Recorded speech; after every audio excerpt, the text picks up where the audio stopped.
Okay, seriously, how come I have never been told of the importance of spinal alignment, particularly with calisthenics, and how it can drastically improve the effectiveness of every upper body exercise you do, not to mention making them a hell of a lot safer for the elbows, wrists, and shoulders. So greetings, my friend. Welcome back again. I'm Matt Schifferly, the Red Delta Project YouTube channel, with another video to help you build more muscle and strength with the power of calisthenics training. And today we're exploring not so much an exercise, but a movement that can really have a big influence over every upper body exercise you do to make it more effective and safer. And what I'm specifically talking about is the movement and stability of your spinal alignment, particularly your thoracic and cervical spine during, well, most any exercise, but we're going to explore it a little more here with push-ups as a demonstration. Now, in the past, I've talked a lot about how scapular movement and control is important in most of your exercises. Things like push-ups, dips. If you have shoulder issues in your dips, a lot of it is about where your shoulder blades are moving. Do you have elevation? Do you have protraction? Same thing with your pull-ups. If you've got elbow pain, same sort of idea, sort of a thing is happening where your scapular stability and control may be compromised. But what I've been learning over the past several months is that a big part of scapular control for winging and stability and all that isn't so much just in your back muscles and whether or not you can move your shoulder blades. It's your spinal alignment and whether or not you've got too much of a bit of a kyphotic posture going on that can habitually send ripple effects in a negative or positive direction with all of your upper body exercises. Now let me give you a basic push-up example here, what I'm talking about. Lots of times when we do push-ups or most exercises with a horizontal nature like rows, we lock our spine into place and we kind of move with just the movement of our arms. And you might use some degree of shoulder blade motion. And that's okay, but you're assuming that your spinal alignment is in the proper position, which is why sometimes you may feel like, okay, when I do push-ups today, I feel it in my chest, but when I do it the next day, I barely feel it at all. That's because your spinal orientation may be off. And one of the biggest advantages of calisthenics is it gives you the ability to actually move your spine during your exercises. So instead of locking yourself straight, which oftentimes it's not, let's really move things around. So at the top of the push-up, move your spine into more of an arc position, your thoracic and cervical spine. So I'm not just pushing my shoulders forward, I'm rounding my spine forward. Then as I descend, I'm not coming down like this, I'm extending my spine upwards. Not like I'm sagging my hips down or anything, but I'm extending my spine, like I'm reaching forward with my chest.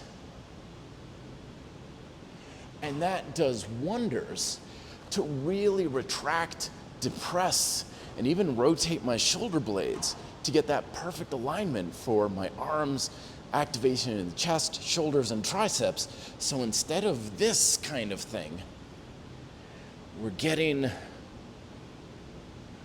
much more movement this way. Same thing can be happening with rows too. Lots of times we'll just kind of keep our torso locked in and the only movement is with our arms and maybe a little bit in the shoulder blades. But if you allow that spinal movement to happen, you'll find that it's a lot easier to engage those lats to a much higher degree. Again, I'm not like dropping my hips down. It's a subtle thing about the back. It's not a big movement, but it is a very influential one on the alignment of everything in your upper body. Moving and improving your spinal alignment can even help with your core work, with things like ab wheels or stretch outs. If I've got some habitual spinal flexion, trying to stretch out can be really hard on the rear deltoids, and I don't feel like I'm getting that much support in my back because I'm having trouble using my back for that support, so it's all on my shoulders. But if I start off pulling in with that flexion, not only are my abs working a hell of a lot more effective, but as I stretch out and extend my spine, I can get more range.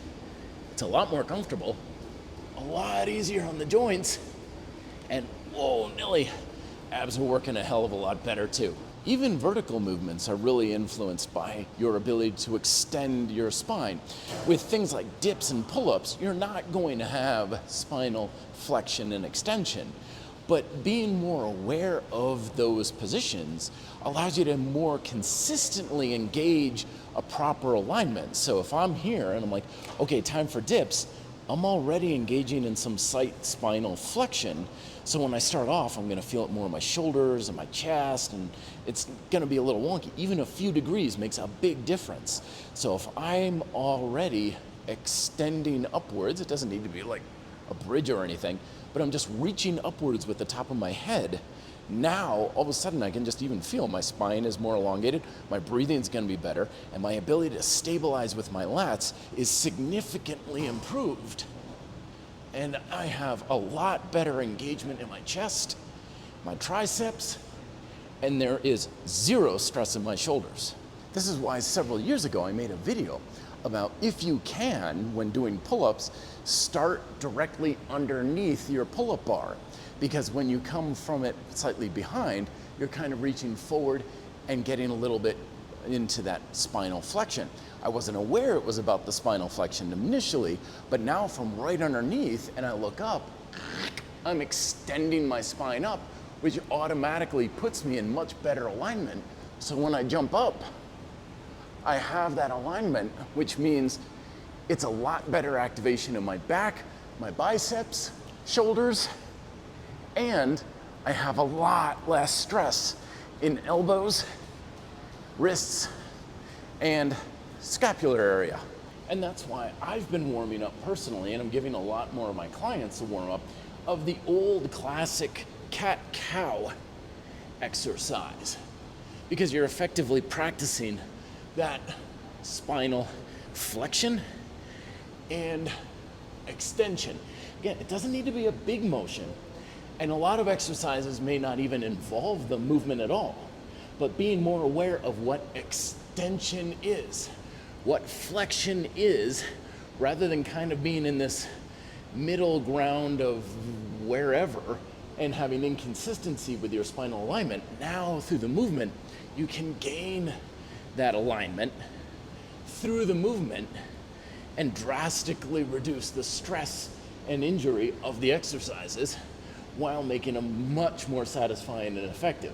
So warm up with your cat-cows. Practice a little bit of the spinal movement, particularly with horizontal exercises in calisthenics where you don't have any back support and you can move your spine and your shoulder blades to relieve that stress that can build up in your upper back or your shoulders, elbows, and even in your wrists to make the exercises more effective. And even a little bit, a few degrees of motion can make all the difference in the world. Best of luck in your workouts this week. Be fit and live free.